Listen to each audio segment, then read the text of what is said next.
ज्ञानतिमिरन्धस्य ज्ञानञ्जनशलाकया चक्षुरुन्मिलितं येन तस्मै श्रीगुरवे नमः। श्रीचैतन्यमनोभीष्टं स्थापितं जनभूतले स्वयं रूपकदा मह्यं ददति शापदन्तिकम्।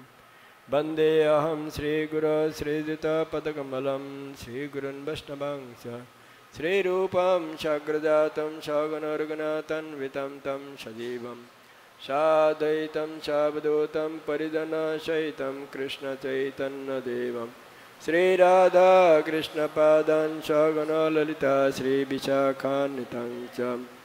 नमो विष्णुपदाय कृष्णप्रेष्ठाय भूतले श्रीमते भक्तिवेदान्त स्वामिनिते नामिने। नमस्ते सरस्वती देवे गौरवाणी प्रचारिणे निर्विशेष शून्यवादी पाश्चात्यदेशतारिणे। पंचकल्पतरुभ्यश्च कृपा सिन्धुभ्येव च पतितानां पावनेभ्यो वैष्णवेभ्यो नमो नमः। नमो महावदन्नाय कृष्णप्रेमप्रदायते कृष्णाय कृष्णचैतन्यनाम्ने गौरतिसे नमः। हे कृष्ण करुणा सिन्धु दीनबन्धु जगत्पते गोपेश गोपिकान्त राधाकान्त नमस्ते।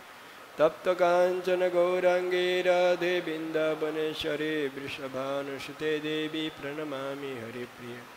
नीलाचल निवासाय नित्याय परमात्मने बलभद्र सुभद्राभ्यां जगन्नाथाय नमः।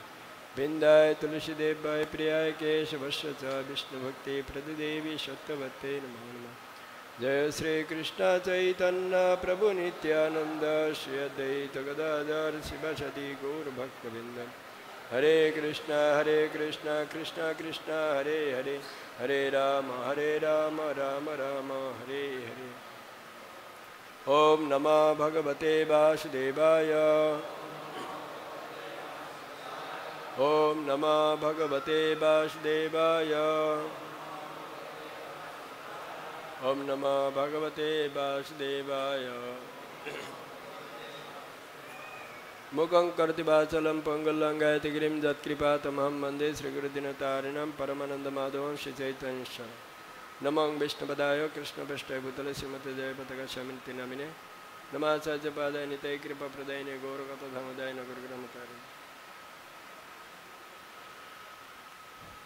श्रीमद्भागवतम नवम स्कंद तृतीय अध्याय।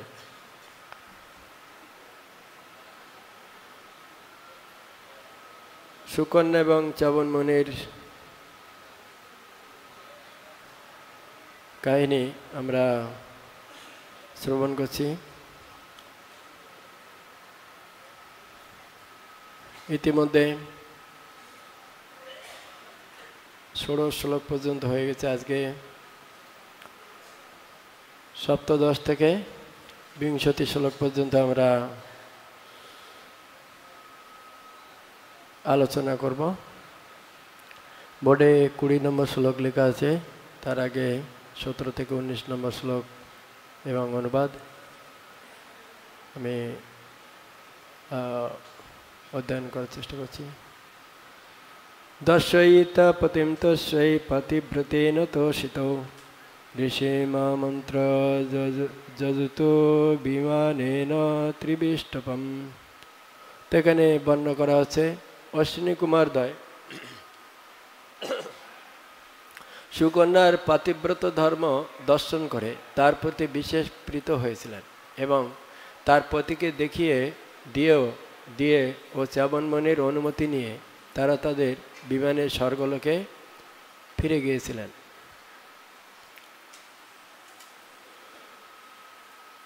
अठारह नंबर श्लोक। यस्मात् सर्जतिश्च्यवनाश्रमं गता ददर्श दुहित पार्श्वे पुरुषं সূর্যবচসম। এখানে বর্ণনা করা আছে, তারপর রাজা সজ্জাতি যজ্ঞ অনুষ্ঠান করতে অভিলাষী হয়ে চ্যবনমণির আশ্রমে গিয়েছিলেন। সেখানে তিনি তার কন্যার পাশে সূর্যের মতো তেজস্বী এক অতি সুন্দর যুবককে দর্শন করেছিলেন। 19 নম্বর শ্লোক। রাজা দুহিতরম প্রাহুর কৃতপাদ বিবন্দনম अशेषस्य प्रजञ्जान नाति प्रीतिमना इव। অনুবাদ তার কন্যা তাকে প্রণতি নিবেদন করলেও রাজা সহজাতি তাকে আশীর্বাদ না করে অসন্তুষ্টি চিত্তে বলতে লাগলেন।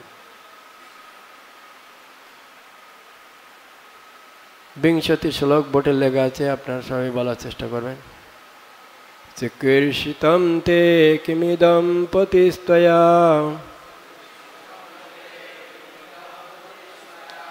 প্রলম্বিত লোক নমস্কৃত মুনিঃ যত্তম জরাগ্রস্তমসৎ সম্মতম বিহায় জারম ভজশ্যামম অধগম চিকিৎসিতম তে কিমদম পতিস্ত্বয়া প্রলম্বিত লোক নমস্কৃত মুনি যত্তম জরাগ্রস্তমসৎ সম্মতম বিহায় জারম ভজশ্যামম অধগম চিকীর্ষিতম তে কিমিদম পতিস্ত্বয়া প্রলম্বিত লোক নমস্কৃত মুনিঃ যত্তম জরাগ্রস্তমসৎ সম্মতম বিহায় জারম ভজশ্যামম অধগম।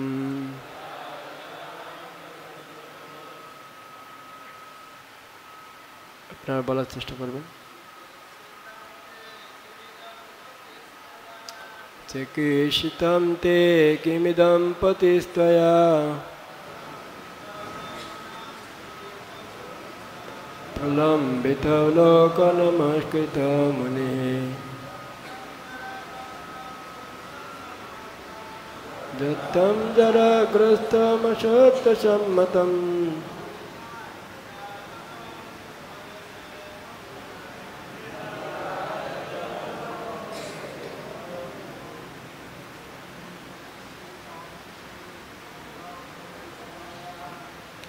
চিকীর্ষিতম তে কিমিদম পতিস্ত্বয়া প্রলম্বিত লোক নমস্কৃত মুনিঃ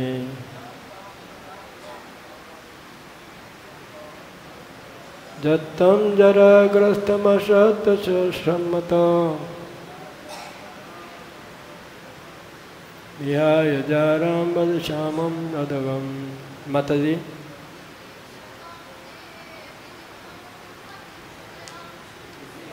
তম তে কিমিদম পতিস্ত্বয়া প্রলম্বিত লোক নমস্কৃত মুনিঃ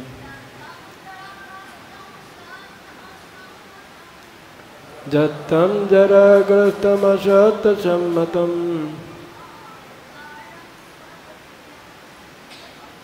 বিহায় জারম ভজশ্যামম অধগম।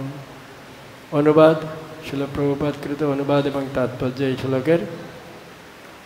হে অসতী, তুমি কি করে অভিলাষী হয়েছ? তুমি সর্বজন পূজ্য পরম শ্রদ্ধেয় পতিকে প্রতারণা করেছ।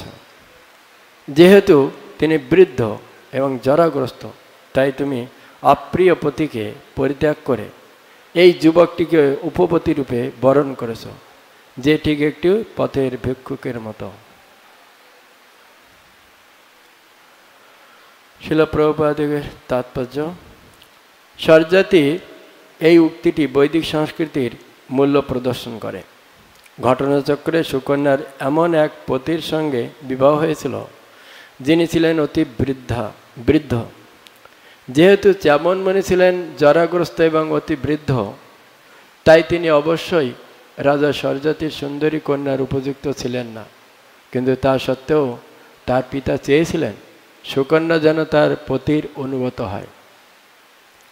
তিনি যখন তার কন্যাকে অন্য কোনো পুরুষকে বরণ করতে দেখেন, এমনকি সেই ব্যক্তিটি এক অতি সুন্দর যুবক হলেও তিনি তার কন্যাকে অসতী বলে তিরস্কার করেছিলেন, কারণ তিনি মনে করেছিলেন যে তার কন্যা তার পতির উপস্থিতিতে অন্য আরেকটি পুরুষকে বরণ করেছেন। বৈদিক সংস্কৃতি অনুসারে কোনো যুবতীর যদি বৃদ্ধ পতির সঙ্গেও বিবাহ হয়, তবুও তার কর্তব্য হচ্ছে শ্রদ্ধা সহকারে পতির সেবা করা। একেই বলে পাতিব্রত্য। এমন নয় যে পতিকে পছন্দ না হলে সে তাকে ত্যাগ করে অন্য কোনো পুরুষকে গ্রহণ করতে পারে, সেটি বৈদিক সংস্কৃতির বিরোধী। বৈদিক সংস্কৃতি অনুসারে কন্যাকে তার পিতা মাতা যে পতির হস্তে সমর্পণ করেন তাকেই বরণ করতে হয় এবং তার প্রতি অনুগত থাকতে হয়। তাই রাজা সরজাতি সুকন্যার পাশে এক যুবককে দর্শন করে বিস্মিত হয়েছিলেন। শিল প্রভুপাদ কিন্তু তার এখানে প্রাঞ্জলপূর্ণ তাৎপর্য সমাপ্ত। তো আমরা এই চ্যবনমণি এবং সুকন্যার বিবাহ এই অধ্যায়ে শ্রবণ করে আসছে। কিভাবে একটা ভুলের কারণে সুকন্যা চ্যবনমণিকে তিনি পতিরূপে গ্রহণ করেছিলেন।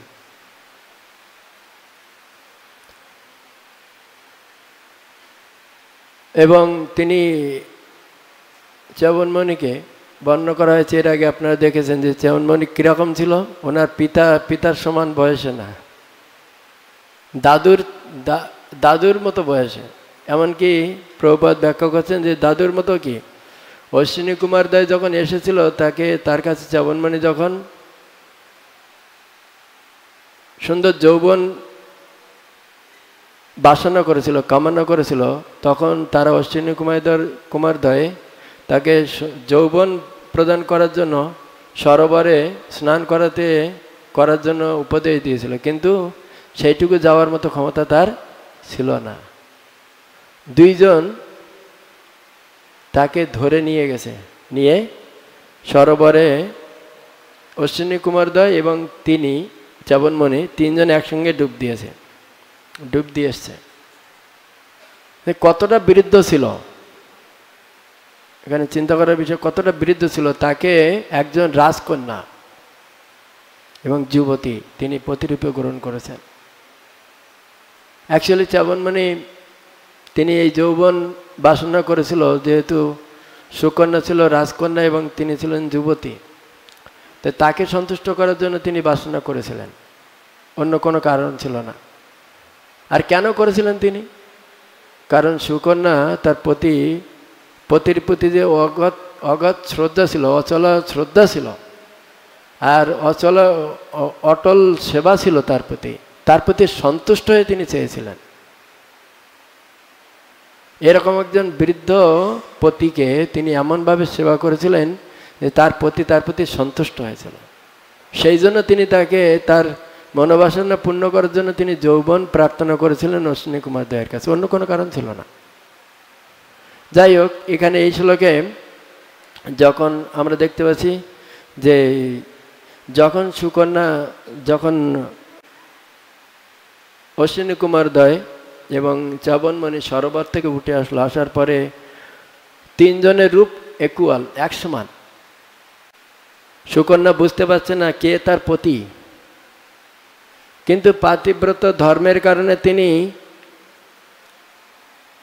অশ্বিনী কুমারদ্বয়ের কাছে প্রার্থনা করেছিলেন, আমি বুঝতে পারছি না কে আমার পতি, দয়া করে আপনারা আমার পতিকে আমার কাছে ফিরিয়ে দেন। এই যে তার যে উৎকণ্ঠা এবং নিষ্ঠা ছিল তার পতির প্রতি, যার কারণে অশ্বিনী কুমারদ্বয় তার পতিকে তাকে প্রদান করেন। প্রত্যেকটা পদক্ষেপে আমরা দেখতে পাবো, প্রত্যেকটা পদক্ষেপে প্রতিটা শিক্ষা রয়েছে। তার পতিকে সেবা করার পরে তার পতির থেকে তিনি আশীর্বাদ লাভ করেছেন। অশ্বিনী কুমারদ্বয়ের কাছে তিনি তার পাতিব্রত ধর্মকে তুলে ধরার কারণে তাদের কাছ থেকে কৃপা আশীর্বাদ লাভ করেছেন। বাস্তব ভাগবতম গীতা হচ্ছে একটা মানে ভগবান তিনি উপদেশ প্রদান করেছেন, কিন্তু ভাগবতম হচ্ছে ভক্তদের শিক্ষার মূল আধার। প্রত্যেকটা এখানে ভক্ত আর ভগবানের সঙ্গে যে আদান প্রদান, তার মধ্যে থেকে মূল আধার রূপে শিক্ষা নেওয়ার জন্য আধার রূপে হচ্ছে ভাগবতম। এবং দুর্ভাগ্যের বিষয় আমরা কি করে থাকি, আমরা মনে করি ও উনি তো অনেক উচ্চ মার্গের, ওটা ওনার পক্ষে সম্ভব, এটা আমার পক্ষে সম্ভব না। আমরা কি করে থাকি, সবসময় আলাদা করে দিই। আমরা তাদের জীবনীকে আমাদের জীবনের সঙ্গে মিশিয়ে নিতে চাই না। যত আপনি তাদেরকে আলাদা করে দেবেন, উচ্চ মার্গের বলে আলাদা করে দেবেন, তত আপনি পিছিয়ে পড়বেন। কিন্তু যদি আপনি চেষ্টা করেন যে উনি করেছেন, আমিও তাকে চেষ্টা করি, আমি একজন সেই ধরনের ব্যক্তি, কেন আমি পারবো না, তখন কিন্তু এই ভাগবতের শিক্ষা আপনার জীবনের সঙ্গে আস্তে আস্তে আপনার জীবনে আস্তে আস্তে প্রস্ফুটিত হবে।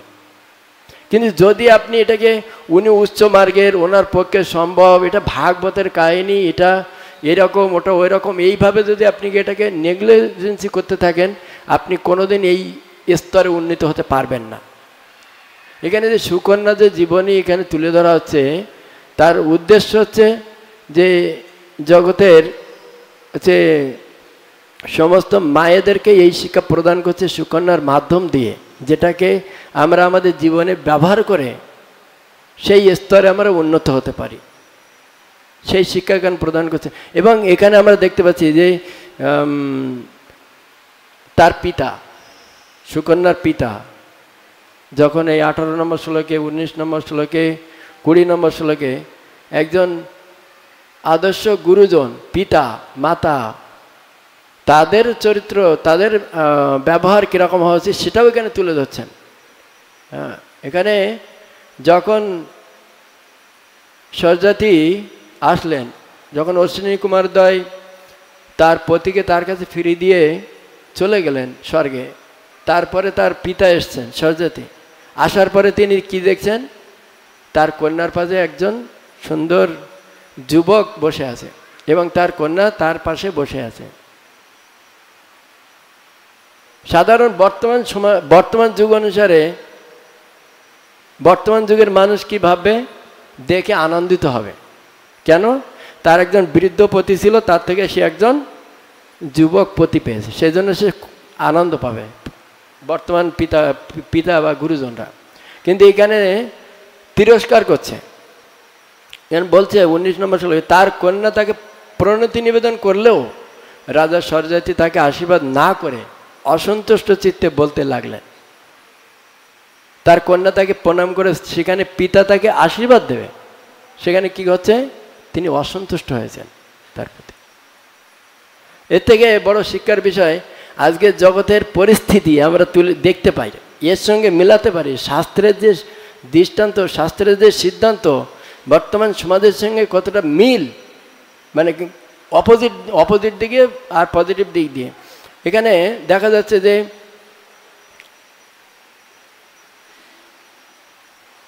সুকন্যার পিতা চাইছে আদর্শ, তার কন্যা আদর্শ ব্যবহার করুক, কিন্তু আমাদের বর্তমান সমাজ চাইছে ঠিক তার অপোজিটটা।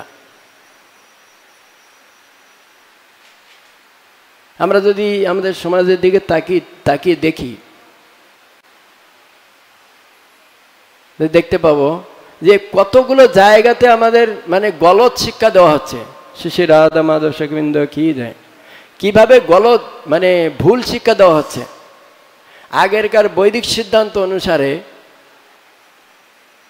মায়েদের, মেয়েদের তাদের ঘরের প্রাচীরের বাইরে বেরোতে দেওয়া হতো না, তাদের অঙ্গের সমস্ত অঙ্গগুলো পোশাক দিয়ে ঢাকা থাকতো। এমনকি আপনারা শুনেছেন মহারাজের কাছ থেকে, এমনকি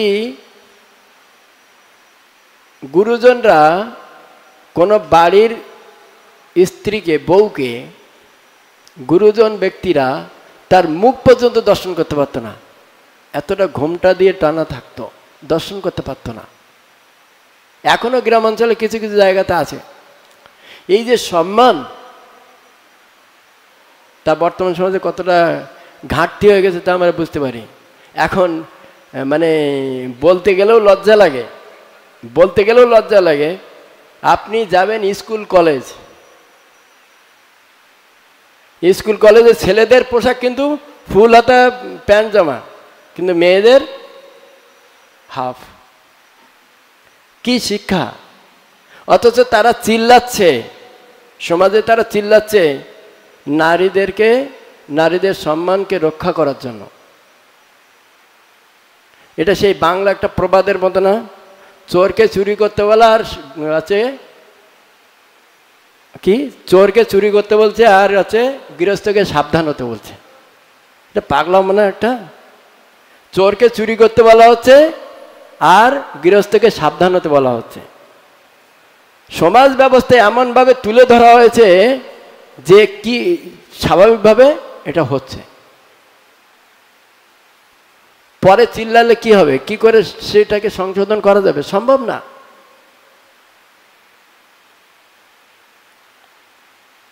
আমরা নিজেরা এর জন্য দায়ী।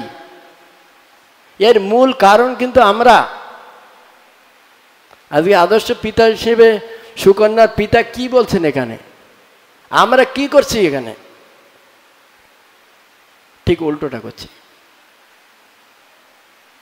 কি করে আমরা আশা করতে পারি সভ্য সমাজ ব্যবস্থা, সভ্য দেশ, সভ্য আচার আচরণ কি করে আশা করতে পারি আমরা যদি নিজেরাই এইভাবে তুলে ধরি? কি করে আশা করতে পারি? কিসের দ্বারা একে দমন করতে পারি? কোনো কিছুর দ্বারা একে দমন করা সম্ভব না। সেটা গুরুত্বপূর্ণ বিষয় এখানে তুলে ধরা হয়েছে। যে আজকে আমরা এই শ্লোক অনুসারে দেখতে পাচ্ছি যে কিভাবে হচ্ছে, কিভাবে এই জগতের পরিণতি কেন এইরকম জায়গায় এসে দাঁড়াচ্ছে। বর্তমান শিল প্রভুপাদ অনেক জায়গাতে ব্যাখ্যা করেছেন যে একজন পতিব্রতা স্ত্রীর কি কি করণীয়।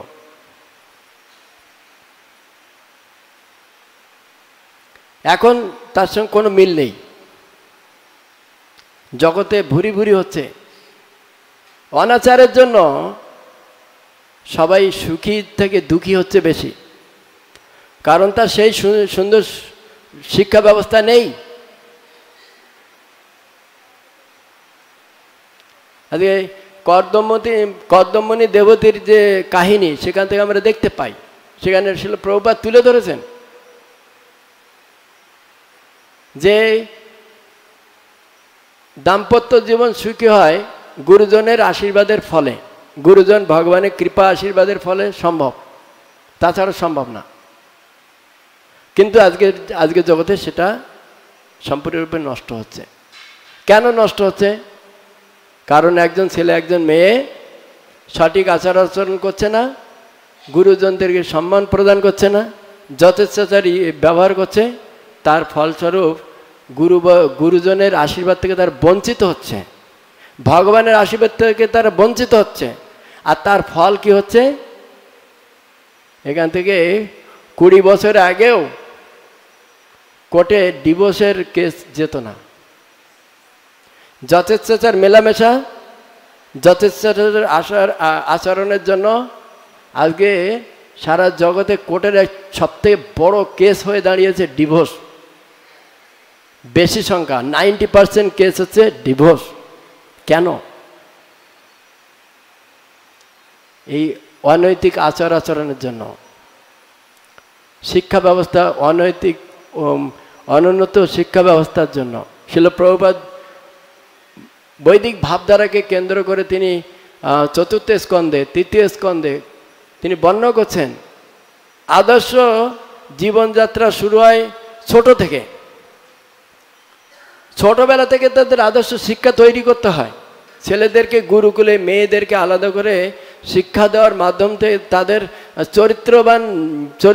চরিত্রবতী শিক্ষা সেখানে দিয়ে তাদেরকে তারপরে দাম্পত্য জীবনে পাঠাতে হয়। সেই শিক্ষা ব্যবস্থা কোথায়? বর্তমান যুগে গুরুকুল ব্যবস্থা নেই। যে শিক্ষা আমরা স্কুল কলেজে পাচ্ছি, কিভাবে আরো সমাজকে ধ্বংস করা যায় সেই শিক্ষা ব্যবস্থা পাচ্ছি। একজন স্ত্রী তার পতির সঙ্গে আচরণ করছে, মানে ঠিক মানে তাদের একমাত্র উদ্দেশ্য হচ্ছে দৈহিক চাহিদাকে মেটানোর জন্য, আর কোনো কারণ নেই।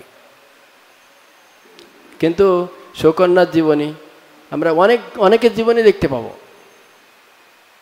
দেবতীর জীবনী, দেবতী কেমন প্রতিগ্রহণ করেছেন, তার থেকে অনেক বয়সে ছিল। শুধু বয়সে ছিল না, তিনি কি ছিলেন? কদ্মমণি কি ছিলেন? গাছের নিচে বসে ভজন করতেন। তার কোনো ঘর ছিল না, তার একটা কুড়ে ঘরও ছিল না। আর দেবতী ছিল কে? মনুর কন্যা, মানব জাতির পিতা, শস্যগর পৃথিবীর রাজা, তার কন্যা। তিনি গ্রহণ করেছেন কাকে? কর্দমণিকে, যিনি গাছের নিচে বসে ভগবানের আরাধনা করতেন। এখন কি কেউ করবে? কোনো পিতামাতা কি চাইবে? না কোনো কন্যা চাইবে? কোনোদিন না। কারণ সেই শিক্ষা ব্যবস্থা, সেই সংস্কৃতি তাদের মধ্যে নেই, হারিয়ে ফেলেছে। মূল কারণ হচ্ছে এটা। তা সত্ত্বেও দেবতী তার পতির সেবা করে তিনি সুখী ছিলেন। আমরা আরেকটা দৃষ্টান্ত দেখতে পাই যে ধৃতরাষ্ট্রের পত্নী গান্ধারী যখন গান্ধারী জানতে পারলেন তার পতি হচ্ছে ধৃতরাষ্ট্র এবং সে হচ্ছে অন্ধ, তিনি কি করেছিলেন? শোনার পরে, জানার পরে সঙ্গে সঙ্গে তিনি কাপড় দিয়ে তার চোখ দুটোকে বন্ধ করে দিয়েছিলেন। কেন? তার পতি অন্ধ, অতএব তার স্ত্রীকেও সেরকম হওয়া উচিত। শিল প্রভুপাদ ব্যাখ্যা করছেন কেন গান্ধারী এই অভিনয় করেছিলেন। তিনি তো পারতেন যে ঠিক আছে আমার পতি অন্ধ, আমি তাকে নিয়ে আছে তাকে দিগদর্শন করে আমি তাকে নিয়ে সুখে থাকবো, সেরকম হতে পারত। কিন্তু সেখানে শিল প্রভুপাদ তুলে ধরেছেন না, গান্ধারী ভেবেছিলেন যে আমার পতি অন্ধ আর আমার চোখ আছে, এই অহংকারের বশত আমি পতিব্রত ধর্ম থেকে ভ্রষ্ট হতে পারি। সেখানে আমার কোয়ালিটি অনেক উন্নত বলে মনে হবে, আর তখন কি হবে? পতির প্রতি অবজ্ঞা চলে আসবে। সেই জন্য তিনি চাননি, তার চোখকে খোলা রাখতে চাননি গান্ধারী। সেই জন্য তিনি সঙ্গে সঙ্গে বন্ধ করে নিয়েছিলেন। পতি পত্নীর সম্পর্ক সবসময় দেখা উচিত, পত্নীকে দেখা উচিত, পতির গুণাবলী দেখা উচিত। কিন্তু কখনো যদি পত্নী মনে করে যে আমার পতির থেকে আমার গুণাবলী অনেক হাই, তাহলে সে কোনোদিন পতিকে সেবা করতে পারবে না, পতিব্রত ধর্ম পালন করতে পারবে না। সবসময় নিজেকে পতির থেকে অনুন্নত গুণ সম্পন্ন বলে নিজেকে তুলে ধরতে হবে, পতিকে উন্নত গুণ সম্পন্ন রূপে তুলে ধরতে হবে, তাহলে সম্ভব। তার আগে কোনোদিন সঠিকভাবে পতিব্রত ধর্ম পালন করা সম্ভব না। এটা হচ্ছে বাস্তব। যখন এই ভাবধারা অনুসারে আমরা নিজেদেরকে তুলে ধরতে পারবো, তখন পাতিব্রত ধর্মকে পালন করা সম্ভব, এছাড়া কোনো মতে সম্ভব না। যেটা গান্ধারীর জীবনী থেকে আমরা দেখতে পাচ্ছি। এবং সেই সমস্ত স্ত্রী, সেই সমস্ত কন্যা, সেই সমস্ত মায়েরা সুখী হতে পারে যখন তার পতিকে উন্নত গুণ সম্পন্ন বলে মনে করবে। সাধারণত বৈদিক শাস্ত্রে বলা হচ্ছে 3 কোয়ালিটি সতী রমণী আছে। প্রথম কোয়ালিটি সতী রমণী হচ্ছে তিনি জগতে একজনকে পুরুষ বলে মনে করেন, জগতে একজনকে পুরুষ বলে মনে করেন। সেটা হচ্ছে তার পতি। তিনি ভাবেন এই জগতে একজনই পুরুষ আছে, সে হচ্ছে আমার পতি, আর কেউ পুরুষ বলে কেউ নেই। দেবতী বর্ণনা করছে, দেবতীর ওখানে সুখদেব গোস্বামী বর্ণনা করছে, দেবতী কদ্মমণির জীবনীর ওখানে বর্ণনা করছেন, দেবতী মনে করতেন, এমনকি তিনি ভগবান থেকেও বড় বলে মনে করতেন তার পতিকে। ভগবান থেকে বড়, ভগবান থেকে ছোট না, ভগবান থেকে বড় মনে করতেন। ফার্স্ট ক্লাস কোয়ালিটির স্ত্রীর চেতনা হচ্ছে এই জগতে আমার পতি ছাড়া আর কোনো পুরুষ নেই। এটা হচ্ছে ফার্স্ট ক্লাস পতিব্রতা স্ত্রীর প্রথম লক্ষণ। দ্বিতীয় শ্রেণীর স্ত্রী হচ্ছে তিনি পুরুষ বলে দর্শন করতে পারেন, অন্যদেরকে পুরুষ বলে দর্শন করতে পারেন, কিন্তু তাদেরকে পিতা ভাই এইভাবে দর্শন করে থাকেন, অন্যকে স্বামী বলে দর্শন করেন না, স্বামীর মনোভাব নিয়ে দর্শন করেন না। জগতে যত পুরুষ আছে তাদেরকে আইদার পিতা নালে ভাই বা দাদা এইভাবে দর্শন করেন। এটা হচ্ছে সেকেন্ড ক্লাসের পতিব্রতা স্ত্রীর লক্ষণ। থার্ড ক্লাস স্ত্রীর লক্ষণ হচ্ছে তিনি অন্যদেরকে মনে মনে তাকে পতির মতো মনে হয় এবং সেরকমভাবে ভালোবাসে, কিন্তু সেটা হচ্ছে মনে মনে তার সঙ্গে পতির মতো ব্যবহার করেন না। কি জন্য করেন না? সমাজের ভয়ে, লোকের ভয়ে, নিজের সংস্কৃতির ভয়ে অন্যদের সঙ্গে পতির মতো মেলামেশা করতে পারেন না। এই হচ্ছে তিন কোয়ালিটির সতী রমণী। আর যেগুলো এর বাইরে সেগুলো কোনো স্ত্রীর মধ্যে পড়ে না, শাস্ত্রে বর্ণনা করা হচ্ছে। সেই জন্য আমরা দেখতে পাই যে গান্ধারীর জীবনী, দেবতীর জীবনী, তারা পতিকে একমাত্র পুরুষ রূপে মনে করতেন। এখানে সুকন্যা সেই রকমভাবে তিনি নিজেকে তুলে ধরছেন। আমরা সতী রমণের আদর্শ দৃষ্টান্ত অনুসারে দেখতে পাই, শ্রীমন মহাপ্রভু যখন সন্ন্যাস গ্রহণ করে চলে গেলেন, তারপরে বিষ্ণুপ্রিয়া দেবীর জীবনী যদি আমরা দেখি তাহলে আমরা বুঝতে পারবো যে আদর্শ রমণী কীরকম হওয়া উচিত। যখন শ্রীমন মহাপ্রভু চলে গেলেন তখন তিনি কাউকে দর্শন করতেন না, বিষ্ণুপ্রিয়া দেবী কাউকে দর্শন করতেন না। যতদিন সচিমাতা ছিল ততদিন তার সেবা নিয়েছিলেন, মায়ের সেবা নিয়েছিলেন। যখন সচিমাতা চলে গেলেন তারপরে তিনি পুরোপুরি তার যে বাড়ির যে প্রাচীর ছিল, প্রাচীরের যে দরজা ছিল, দরজাকে তিনি চিরদিনের জন্য লক করে দিয়েছিলেন, চিরদিনের জন্য লক করে দিয়েছিলেন, যাতে তিনি নিজেও বাইরে না বেরোতে পারেন, কেউ ভেতরে না আসতে পারে। চিরদিনের জন্য বন্ধ করে দিয়েছিলেন। শুধু সেটা না, কারণ সেখানে ঈশান ঠাকুর তিনি দেখাশোনা করতেন। অন্য অন্য ভক্তরা বিষ্ণুপ্রিয়া দেবীর কাছে আসতেন, তার কাছ থেকে উপদেশ নিতেন। বাড়ির মধ্যে প্রাচীর বন্ধ করার পরেও বাড়ির মধ্যে আরেকটা তিনি ব্যারিকেড করেছিলেন, যে ব্যারিকেডের মধ্যে বিষ্ণুপ্রিয়া দেবী থাকতেন। যদি অন্য কেউ আসতো তার সঙ্গে আদান প্রদান হতো, ব্যারিকেডের অপোজিট সাইডে সেই ভক্ত থাকতেন আর বিষ্ণুপ্রিয়া দেবী তার ভেতরে থাকতেন। তার কোনো কিছু দর্শন করতে পারতো না ভক্তরা। তিনি পর্দার আড়াল থেকে তাকে উপদেশ দিতেন, কথা বলতেন, আদান প্রদান করতেন পর্দার আড়াল থেকে। কোনোদিন কোনো ভক্ত মহাপ্রভু চলে যাওয়ার পর কোনোদিন কোনো ভক্ত তাকে দর্শন করতে পারেনি।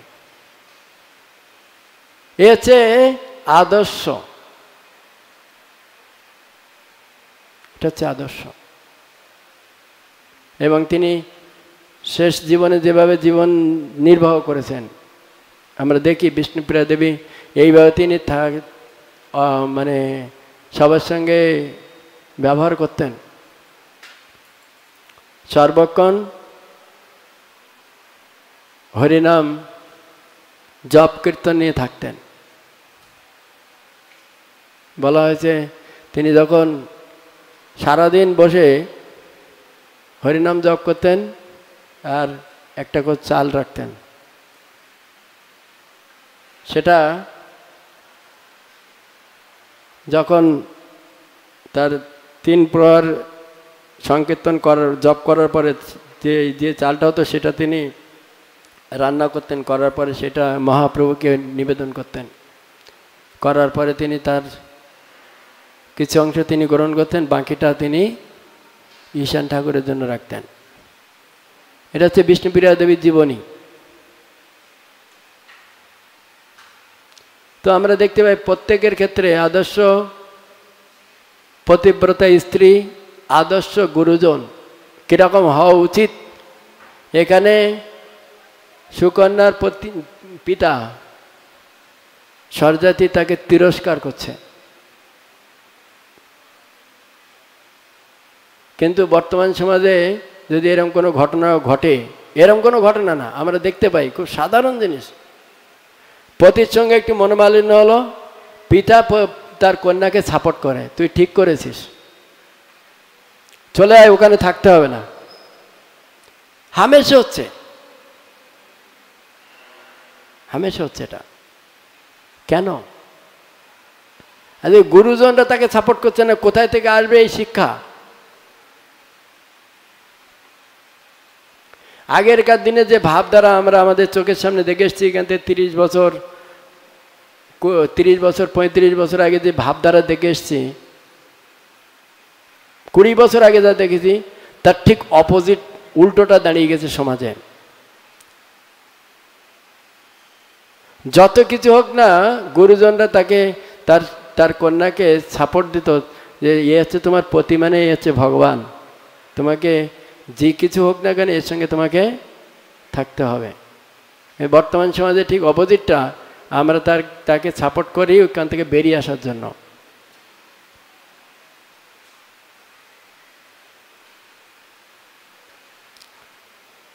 কারণ এর মূল ভিত্তি হচ্ছে